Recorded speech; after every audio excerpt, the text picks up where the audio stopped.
And hello again, and here we are on a beautiful day with my Naught Commando 961.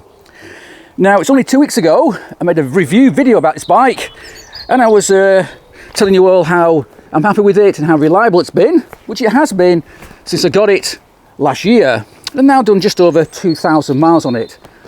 That was until about half an hour ago, because I'm just back from a little ride in this beautiful weather, where 5 miles from home I found I had no gears. I couldn't change gear.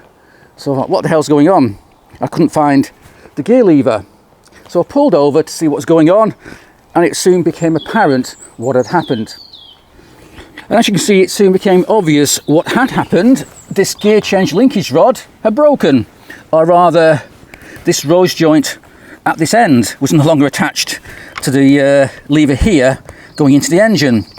And it turns out that a quick inspection, there's some kind of a bolt which goes in the back here, which attaches the rose joint, and that's gone missing, or it's broken off. I don't know. So what I had to do was I just pushed this all the way back up there, and I rode home in 4th gear. I couldn't change gear, so I just rode home in 4th gear. Fortunately, it's a quiet day today, so I didn't have to stop too often, but I did have to hammer the clutch to get home.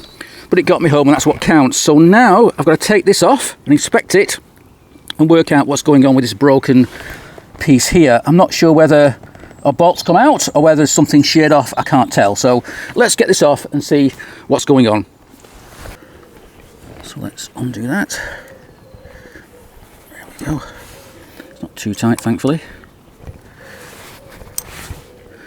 And of course, it's a metric, not imperial. Thank God. So let's take him off there.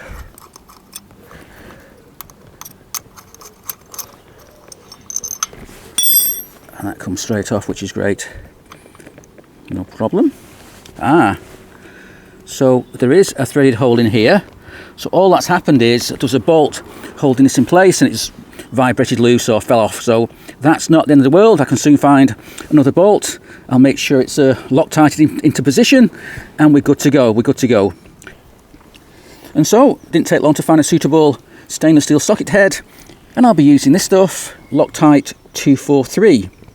This is a medium strength. Now I could use the high strength stuff, but if you use that, it can be very difficult to get the damn thing out if one day you want to remove that particular bolt. So I think we'll go with this this medium strength, which is actually pretty damn strong anyway, and hopefully that'll stop it from coming out again.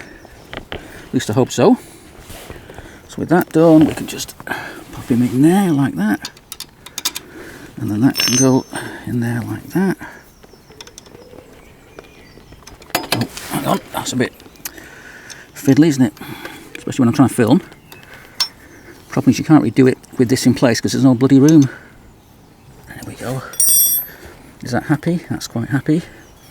So we'll pop him back on there. The question is what angle should it be? I'll just put it where it was. Right, there we go. And I'll also clean this up and put some Loctite on that as well, just on the safe side. And so now I've cleaned up this thread with some contact cleaner. Just put a little dab of Loctite on it. Again, medium strength. We'll pop him in there, and hopefully this should be the job done. Let's get him on there like that. There we go. There we go. Not too tight. There we go. Is that happy? It's not going nowhere, is it? It's locked in place now. Got a little bit of movement on there, but I think that's quite deliberate. Right, so now hopefully I should have my gears back, and all's well that ends well.